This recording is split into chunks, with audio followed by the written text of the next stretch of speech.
நீங்கள் நடந்தால் வானம் குடைபிடிக்கும் அந்த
நிக்கிற மாதிரி எங்கெல்லாம் பேசுங்களா சார்? இருமா தள்ளிவாமா இப்படி தள்ளிவா மகே சொல்லு தள்ளி விட லேட்ஸ் தள்ளி விடுமா அப்படி இது கலேஷன் என்ன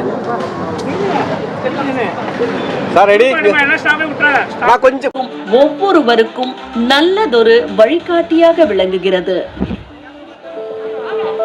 நெல்லை சீமையில் அழகப்பபுரம் என்றோர் அழகான கிராமம். அந்த ஊரில் 1936ஆம் ஆண்டு ஆகஸ்ட் திங்கள் 15ஆம் நாளன்று ஞான திரவியம் சந்தனம்மாள் இணையரின் இளைய மகனாக பிறந்தார். தம் அருமை அண்ணாச்சி வி.ஜி.